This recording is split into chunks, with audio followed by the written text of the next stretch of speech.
Education psychology में आज chapter 2 में हम डिस्कस करेंगे different school of thoughts psychology के। तो आगे बढ़ने से पहले जानते हैं स्कूल ऑफ थॉट्स होता क्या है। स्कूल ऑफ थॉट्स क्या है? तो ये एक ऐसे लोगों का समूह या एक ऐसा ग्रुप कह सकते हैं, या डिफरेंट टाइप ऑफ पीपल, ज़रूरी नहीं उनका कोई ग्रुप हो, लेकिन वो किसी एक पर्टिकुलर विषय को लेके अपनी एक अलग विचारधारा रखते हों। उस विषय को लेके उनका एक अलग ओपिनियन हो और उसी ओपिनियन, उसी विचार को लेके वो उस विषय में आगे बढ़े। तो साइकोलॉजी की अगर हम बात करें तो साइकोलॉजी में वैसे तो काफ़ी हैं, लेकिन कॉमनली 6-7 स्कूल ऑफ थॉट्स है जिनको मेन माना गया है, जिनके बारे में हम डिस्कस करेंगे। और इससे पिछले चैप्टर 1 में मैंने बताया था कि साइकोलॉजी का क्या इतिहास रहा, कैसे साइकोलॉजी अपने वर्तमान स्वरूप में आई, और उसी में मैंने जिक्र किया था स्कूल ऑफ थॉट्स का भी हल्का सा, और मेनली विलियम वुंट का।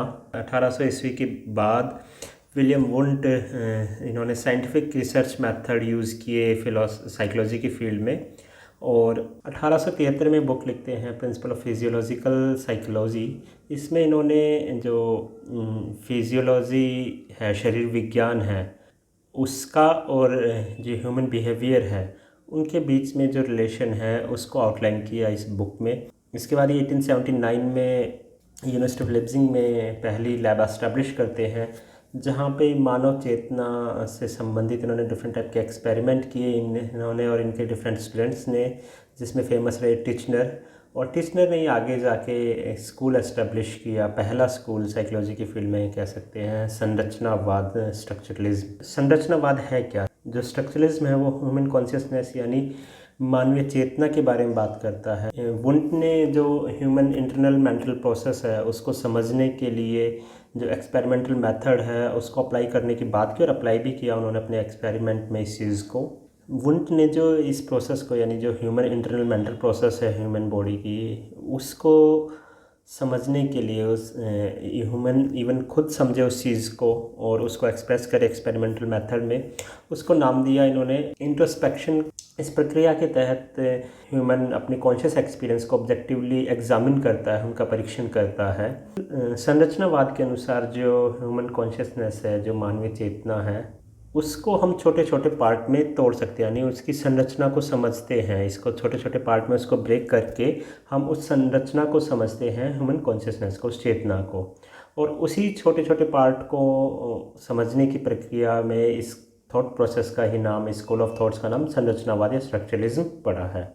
एक्चुअली में स्ट्रक्चर ऑफ कॉन्शियसनेस है, जिसमें हम इसे कॉन्शियसनेस को छोटे छोटे टुकड़ों में तोड़ के और विभाजित ना होने वाले छोटे छोटे यूनिट्स में तोड़ के उनके बीच आपस में रिलेशन को समझने की कोशिश करते हैं, ह्यूमन कॉन्शियसनेस को, ह्यूमन चेतना को। और ये मेनली लेबोरेटरी कंडीशन में एक्सपेरिमेंटल मेथड की हेल्प से होता है। तो हम कह सकते हैं कि structuralism studies the structure of consciousness and analyse it into its element and the relation between them. तो अगर कमियों की बात की जाए स्ट्रक्चरलिज्म की, तो आज के दिन ये अनसाइंटिफिक और अनरिलायबल है, और 1927 में टीचनर की डेथ के साथ ही स्ट्रक्चरलिज्म जो स्कूल था वो एक तरह से ख़त्म सा ही हो गया। परंतु जो इन्होंने एक शुरुआत की थी साइकोलॉजी की दिशा में, एक स्कूल एस्टेब्लिश करके, एक थॉट प्रोसेस एस्टेब्लिश करके, उससे जो साइकोलॉजी एक नई दिशा में आगे बढ़ती है, और इसी के काउंटर में या इसी में कुछ चीज़ें ऐड करके नए स्कूल ऑफ थॉट्स आए, जिसमें अगला स्कूल हम बात करेंगे प्रकार्यवाद या फंक्शनलिज्म की। जब जर्मनी से होते हुए यूएसए में साइकोलॉजी फली फूली, तो साइकोलॉजी को यूएसए में जो आगे बढ़ाने में मेन योगदान रहा विलियम जेम्स का, जिनकी एक फेमस बुक है द प्रिंसिपल ऑफ साइकोलॉजी। और इसी बुक में जो इनके विचार हैं वो एक आधार का काम करते हैं, एक बेस का काम करते हैं नए स्कूल ऑफ थॉट्स प्रकार्यवाद के लिए, फंक्शनलिज्म के लिए। तो आइए देखते हैं फंक्शनलिज्म किस तरीके से साइकोलॉजी को देखता है, उसका व्यू पॉइंट क्या है साइकोलॉजी को लेकर। तो जो फंक्शनलिज्म है वो कहता है कि how behaviour actually works to help people live in their environment, यानी लोगों का जो व्यवहार है, यानी व्यक्तियों का जो व्यवहार है, वो लोगों की किस तरीके से मदद करता है अपने इस एनवायरनमेंट में समायोजित करने के लिए, उनमें इसमें समायोजन करने के लिए। ये व्यक्ति की चेतना की बात ना करके चेतना की उपयोगिता, उसकी प्रकार्यता की बात करते हैं, उसके फंक्शन की बात करते हैं। तो ये मात्र चेतना का विश्लेषण करना ही नहीं, एक्सपेरिमेंटल तौर पे सिर्फ उसका विश्लेषण करना ही नहीं, बल्कि साथ साथ यह भी देखना कि वो चेतना उस व्यक्ति को अपने समाज में समायोजित करने के लिए किस तरीके से मददगार सिद्ध हो रही है। जो विलियम जेम्स है उनका कहना है कि जो साइकोलॉजी का पर्पज़ है वो इस वर्ल्ड में ह्यूमन बिहेवियर के फंक्शन की स्टडी करना है, इसी से इसका नाम फंक्शनिज्म पड़ा है। ये ह्यूमन माइंड और उसके बिहेवियर को समझने के लिए डायरेक्ट ऑब्जर्वेशन मेथड का प्रयोग करते हैं, जबकि जो इससे पहले वाला स्कूल था स्ट्रक्चरलिज्म, वो इंट्रोस्पेक्शन मेथड का यूज़ ज़्यादा करते हैं लोगों की आत्मचेतना को बाहर निकलवाने के लिए, उसको समझने के लिए। विलियम जेम्स के बाद जो इस स्कूल ऑफ थॉट्स के से जुड़े लोग रहे वो Woodwards, John Dewey, Thorndike, H A. Carr. अब एक कंपेयर कर लेते हैं, कंपैरिजन के माध्यम से जान लेते हैं दोनों स्कूल ऑफ थॉट्स को और बेहतर समझने के लिए स्ट्रक्चरलिज्म और फंक्शनलिज्म को। तो दोनों school of thoughts human consciousness की बात करते हैं, लेकिन उसको देखने का नज़रिया दोनों स्कूलों का अलग है। जहाँ स्ट्रक्चरलिज्म उसको उस आत्म चेतना को ही समझने की बात करता है, वहीं फंक्शनलिज्म कहता है कि उस आत्म चेतना के सहारे, उस मानवीय चेतना के सहारे जो वो व्यवहार करता है इस संसार में, उस व्यवहार की स्टडी या उस व्यवहार के कारण उसको जो अपने एनवायरनमेंट में क्या मदद मिलती है, क्या फंक्शन है उस व्यवहार का, उस ह्यूमन कॉन्शियसनेस से होने वाले व्यवहार का, उस फंक्शन की बात करता है। तो ये मोटा डिफरेंस है दोनों के बीच में। इसके अलावा वो बात करते हैं इंट्रोस्पेक्शन मेथड की स्ट्रक्चरलिज्म वाले, और ये बात करते हैं डायरेक्ट ऑब्जर्वेशन की। इसके अलावा एक और डिफरेंस है जहाँ स्ट्रक्चरलिज्म वाले बात करते हैं ह्यूमन कॉन्शियसनेस को छोटे छोटे टुकड़ों में तोड़ के देखने की, वहीं ये ह्यूमन कॉन्शियसनेस को, मानवीय चेतना को एक पूरी कंटिन्यूस प्रोसेस कहते हैं फंक्शनलिज्म, और उस कंटिन्यूस प्रोसेस के सहारे जो वो बिहेव करता है, जो संसार में अपने वातावरण में बिहेव करता है, उस बिहेवियर की ही स्टडी करना, उस बिहेवियर से कैसे वो अपने एनवायरनमेंट में आसानी से रह पाता है, उसकी क्या यूटिलिटी है, उसकी बात करते हैं। धीरे धीरे स्कूल ऑफ थॉट्स में भी कुछ पतन देखे गए और ये स्कूल ऑफ थॉट्स धीरे धीरे फेड होता गया, लेकिन इसने आने वाले और स्कूल ऑफ थॉट्स को इन्फ्लुएंस किया और उनकी थॉट प्रोसेस को आगे बढ़ाने में एक आधार का काम किया। इसके बाद जो थर्ड स्कूल ऑफ थॉट्स आया है वो है साइको एनालिसिस या मनोविश्लेषणात्मक स्कूल ऑफ थॉट, जिसके जो जनक है वो सिगमंड फ्रायड, जिनका जन्म 1856 में होता है। वो बेसिकली एक न्यूरोलॉजिस्ट थे, जो ऐसे लोग जो हिस्ट्रिया, जिसको मिर्गी भी कहा जाता है, जो एक तरह का स्टेट ऑफ माइंड है या डिसऑर्डर कह सकते हैं, जो excess human emotions, ungoverned excess human emotions से उत्पन्न होती है, ये मिर्गी या हिस्ट्रिया और न्यूरोसिस। इन दो तरह के लोग जो इन दो तरह की डिसऑर्डर से ग्रसित हो, ऐसे लोगों की स्टडी को लेकर काफ़ी फैसिनेटेड थे जो सिगमंड फ्रायड थे वो, और उसी के स्टडी के दौरान उन्होंने जो अपने थॉट्स दिए, उन्होंने क्या कहा कि इससे पहले जो दोनों स्कूल ऑफ थॉट्स थे वो कॉन्शियसनेस की बात करते हैं, चेतना की बात करते हैं, लेकिन जो सिगमंड फ्रायड है वो कहते हैं कि जो मैक्सिमम जो ह्यूमन का बिहेवियर होता है वो अनकॉन्शियस माइंड की वजह से होता है, और ये जो हिस्ट्री और ये भी जो डिसऑर्डर है इसमें भी जो मुख्य भूमिका होती है वो अनकॉन्शियस माइंड की होती है। तो एक तरह से उन्होंने इस पूरी डिबेट का, पूरी जो अब तक चली आ रही थी थॉट प्रोसेस, उसको एक तरह से एक ड्रामेटिक वे में चेंज कर दिया, और जो अभी तक कॉन्शियसनेस की बात होती थी वो अनकॉन्शियस माइंड की बात करते हैं। और अनकॉन्शियस माइंड जो हम रिएक्ट करते हैं अनकॉन्शियस माइंड की वजह से, उसके बारे में कई बार उसके बारे में इवन हमें अवेयरनेस भी नहीं होती कि हम क्या रिएक्ट कर रहे हैं, वो अनकॉन्शियस माइंड की वजह से ही हम रिएक्ट कर पाते हैं। जो सिगमंड फ्रायड के अनुसार जो अडल्ट का बिहेवियर है, अडल्ट की जो पर्सनैलिटी है, उसके डेवलपमेंट में चाइल्डहुड में होने वाली विभिन्न घटनाएं और विभिन्न अनकॉन्शियस माइंड का जो इम्प्रिंट होता है उसका प्रभाव देखा जाता है, ना कि कॉन्शियसनेस का।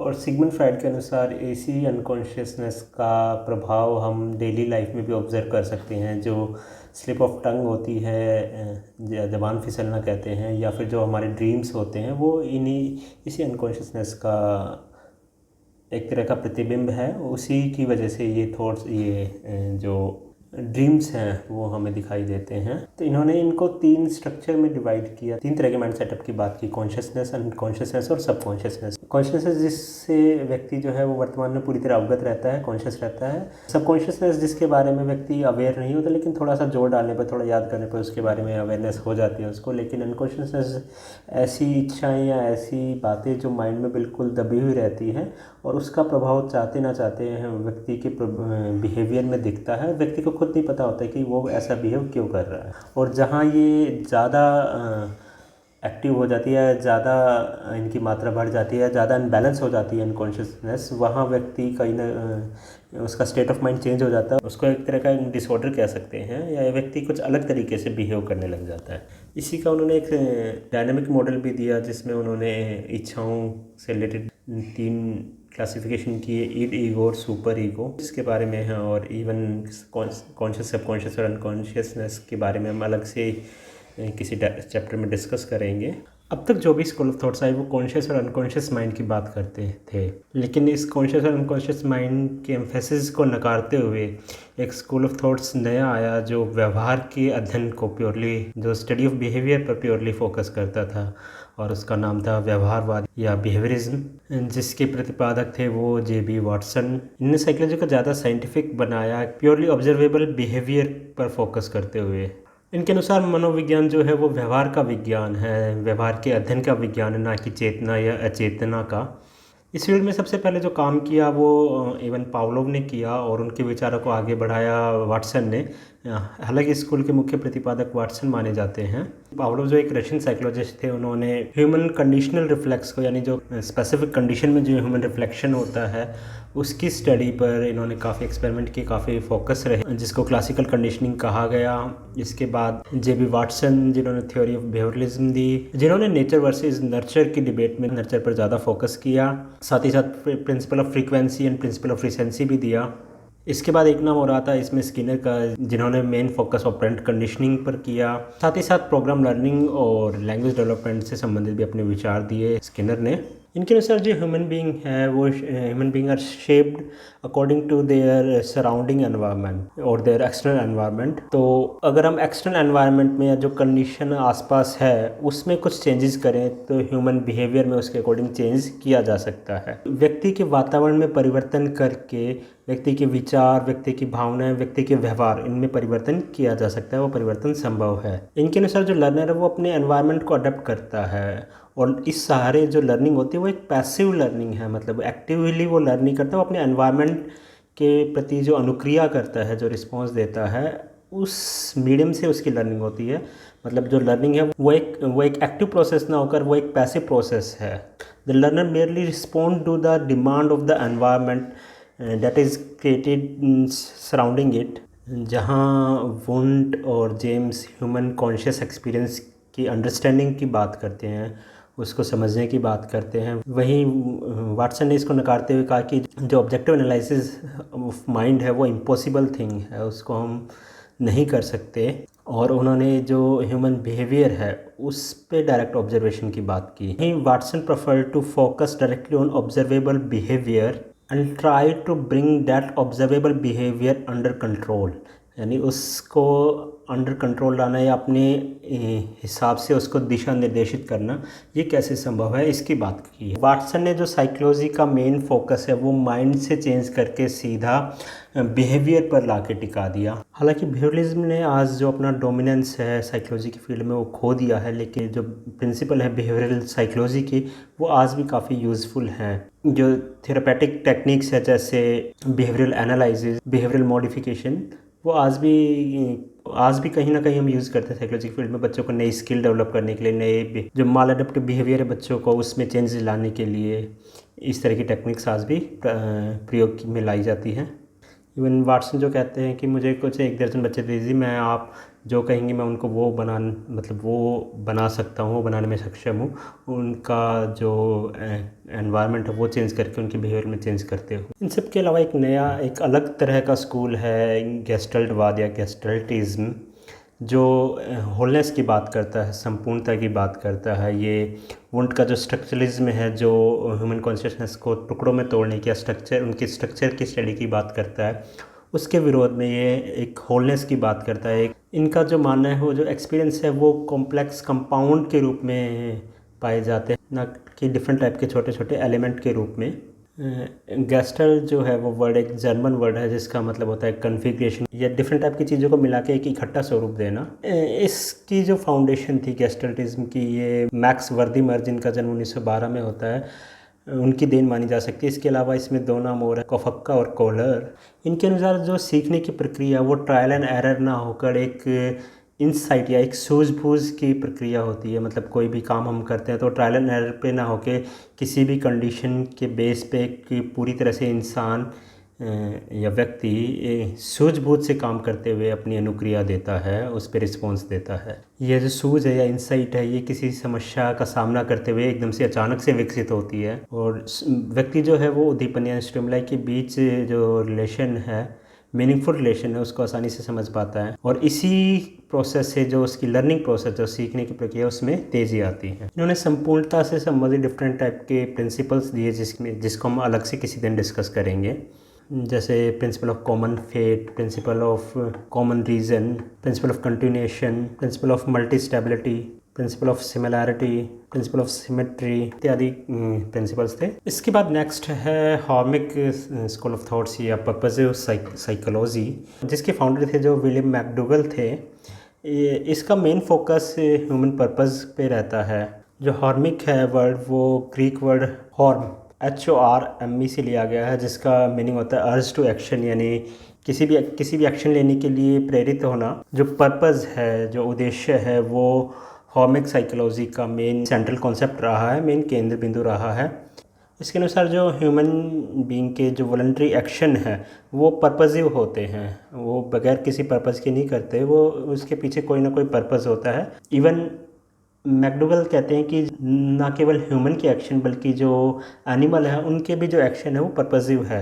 ह्यूमन अपनी नीड को फुलफ़िल करने के लिए जो भी एक्शन लेता है, मतलब डायरेक्टली इनडायरेक्टली जो भी एक्शन लेता है, वो सारे पर्पसिव होते हैं और वो एक्शन सर्टेन गोल तक पहुंचाते हैं, उसको सर्टेन नीड फुलफ़िल करते हैं उसकी, जैसे भूख प्यास।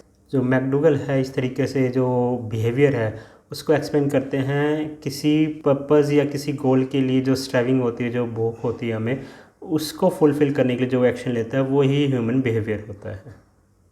तो ये बात थी हार्मिक साइकोलॉजी की। इसके बाद जो नेक्स्ट स्कूल ऑफ थॉट है, जिसको थर्ड फोर्स भी कहा गया है, ह्यूमनिस्टिक स्कूल ऑफ साइकोलॉजी, जो ह्यूमनिस्टिक अप्रोच की बात करता है साइकोलॉजी की फील्ड में, और इसमें मुख्य नाम कार्ल रोजर, इब्राहिम मैस्लो का आता है और 1950 के बाद ही ये ज़्यादा फला फूला। जो ह्यूमनिस्टिक अप्रोच है वो बात करती है रोल ऑफ मोटिवेशन के अंदर ह्यूमन बिहेवियर या ह्यूमन थॉट। इनके अनुसार जो कॉन्सेप्ट है सेल्फ एक्चुअलाइजेशन का, आत्म प्रत्यक्षीकरण का, वो इम्पोर्टेंट है ह्यूमन थॉट को या ह्यूमन बिहेवियर को समझने के लिए। जो ह्यूमनिस्टिक पर्सपेक्टिव है वो फोकस करता है कि what drives human to grow, to explore, to change या टू डेवलप हिमसेल्फ, यानी कौन सी ऐसी चीज़ है जो ह्यूमन को चेंज करने के लिए, उसके बिहेवियर को चेंज करने के लिए सबसे ज़्यादा उत्तरदायी है, वो उसका मोटिवेशन है। ये जो रिसर्च अप्रोच है, जो एक्सपेरिमेंट या डिफरेंट तरह की प्रयोग पर आधारित है, उसको रिजेक्ट करते हुए ह्यूमन नीड्स की बात करती है, ह्यूमन मोटिवेशन की बात करते हैं, जिस मोटिवेशन के सारे व्यक्ति लर्न करता है। अब्राहम मैस्लो ने इसी बेस पे हायरार्की ऑफ नीड्स का कॉन्सेप्ट दिया। इसके अलावा कार्ल रोजर्स का नाम आता है इसमें, जो अमेरिकन साइकोलॉजिस्ट थे। जहाँ साइकोएनालिस्ट अनकॉन्शियस इम्पल्स के, अनकॉन्शियस माइंड की बात करते हैं। बेरोलिस जो है वो एनवायरमेंटल कॉज की बात करते हैं, वातावरण में चेंज के अनुसार सीखने की बात करते हैं। वहीं कार्ल रोजर फ्री विल की और सेल्फ डिटर्मिनेशन की बात करते हैं सीखने के प्रोसेस में। ये बात थी ह्यूमनिस्टिक स्कूल ऑफ थॉट्स की। स्कूल ऑफ थॉट्स में इतना ही। मिलते हैं नेक्स्ट चैप्टर में, जिसमें हम एजुकेशन से रिलेटेड टॉपिक डिस्कस करेंगे। तब तक के लिए धन्यवाद। Thank you.